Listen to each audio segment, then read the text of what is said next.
અને હવે સમાચાર રાજકોટથી, જ્યાં નેશનલ હેરાલ્ડ કેસ મામલે કોંગ્રેસે ઉગ્ર વિરોધ શરૂ કર્યો છે।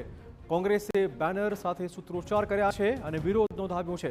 ભાજપ ઓફિસે વિરોધ કરવા પહોંચે તે પહેલા કોંગ્રેસના કાર્યકર્તાની અટકાયત કરાઈ હતી। પોલીસે ટીંગાટોળી કરી કોંગ્રેસના કાર્યકર્તાઓની અટકાયત કરી હોવાના સમાચાર છે। કોંગ્રેસના કાર્યકર્તા અને પોલીસ વચ્ચે ઝપાઝપી થઈ હતી। શહેર કોંગ્રેસ પ્રમુખ સહિત 50થી વધુ કાર્યકર્તાઓની અટકાયત થઈ ગઈ છે। મોટી સંખ્યામાં પોલીસ બંદોબસ્ત પણ ગોઠવી દેવાયો છે।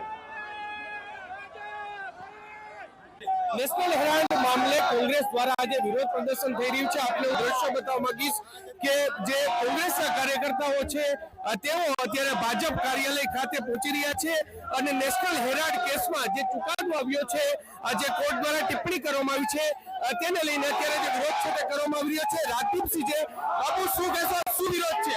ભારતીય જનતા પાર્ટી દ્વારા ઈડી અને સીબીઆઈ ને આગળ કરી વિરોધ પક્ષો ઉપર જે ખોટા કેસ કરી રહ્યા છે, જેમાં રાહુલજીને 9 કલાક સીબીઆઈ ઈડી દ્વારા પૂછપરછ કરવામાં આવી હતી અને એ કેસની અંદર નિર્દોષ છુટકારો તો ખરા જ, પણ ઈડી અને સીબીઆઈ ને પણ ટકોર કરવામાં આવેલી છે કે વિરોધ પક્ષને આવી રીતે ખોટી રીતે દબાવવાનો પ્રયત્ન ન થઈ શકે।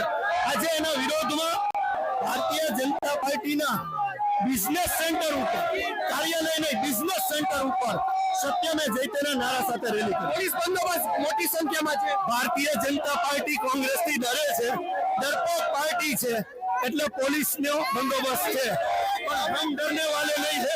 ડરો મત, અમારા નેતાનું સૂત્ર છે, ડરો મત।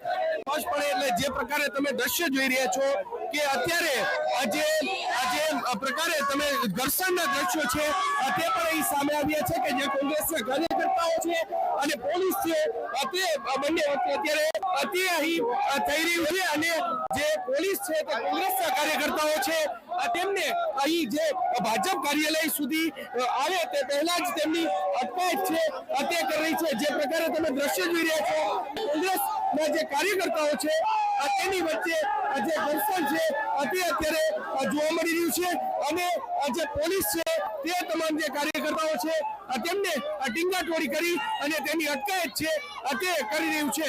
કેમેરા પર્સન ભાવેશ લશ્કરી સાથે